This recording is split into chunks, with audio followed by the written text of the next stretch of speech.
আপনার সন্তানকে যদি আপনি নাম্বার ওয়ান বানাতে চান, একটা আমি জিনিস বলি, তাহলে এখন আপনি নিজে বুঝবেন। দেখেন, আমাদের নাবিল একাডেমিতে বহুত প্রত্যেক দিন কয়েক হাজার করে হচ্ছে কাগজ আসে। তার মধ্যে আমরা কমন একগুলো কাগজ পাই, সেটা কি জানেন? স্টুডেন্টরা চিঠি লেখে আমাদের পেজে, আমাদের ওইখানে যারা প্যানেল আছে তাদেরকে, তারা ওই কাগজগুলো আমার ছোট ভাই ডক্টর নোবেল কখনো কখনো আমার কাছে পাঠায়।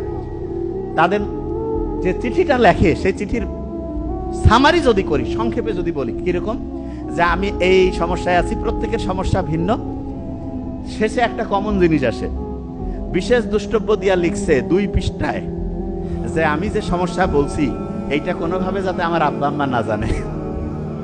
আপনি দেখেন, ওরা আমাদেরকে বিশ্বাস করতেছে, অথচ মা বাবা হচ্ছে সন্তানের জীবনের শ্রেষ্ঠ অ্যাডভাইজার, শ্রেষ্ঠ কাউন্সিলর।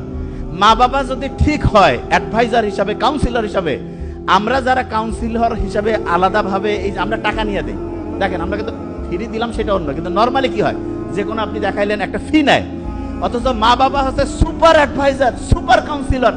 আপনি আপনার সন্তানের কাউন্সিলিং কেন করতে পারছেন না? এখানে আবার একটা ইন্টারেস্টিং জিনিস বলি। এক প্রফেসর, নাম নিব না, চিনে ফেলবেন, উনি একদিন বলতেছে, নাবিল আমার ছেলেটার একটু কাউন্সিলিং করো তো।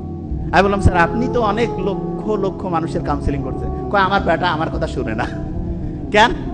আমি বললাম, স্যার, আমি তখন স্যারের সাথে আলাপ করলাম যে কি কারণে। বলতেছে সে সবাই এসে স্যারকে বলে, দেখেন ইন্টারেস্টিং খুব জিনিসটা, এটা কিন্তু শিখতে হবে, খুব ইন্টারেস্টিং জিনিস। সবাই এসে স্যারকে টাকা দিয়ে দেখাচ্ছে, স্যারের বেটা, স্যারের ছেলে স্যারের কাছে শুনতেছে না।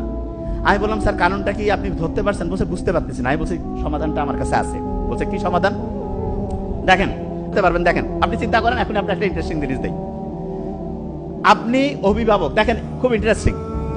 আপনার কাছে দেখা গেল আপনার ছেলের বন্ধু বা বন্ধুর বন্ধু, মানে আপনার ছেলের বন্ধুর বন্ধু আসছে, এসে বলতেছে যে আঙ্কেল বান্টি আমি এই সমস্যায় আছি। আপনি কিন্তু তার কথা শুনতেছেন, শুনে কি করতেছেন? তাকে কোনো জাজ করেন না, আপনি তাকে একটা বুদ্ধি দেন, পরামর্শ দেন।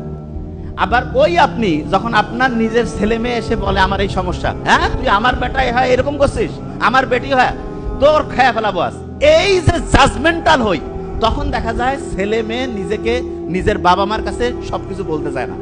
খেয়াল রাখবেন, মা বাবার কাছে যদি ছেলে মেয়ে সবকিছু বলতে পারে, আমি বলতেছি লিখে রাখেন, সমাজের 80% প্রবলেম দূর হয়ে যাবে। 80% প্রবলেম দূর হয়ে যাবে সন্তানেরা যদি মা বাবার সাথে খোলামেলা আলোচনা করতে পারে।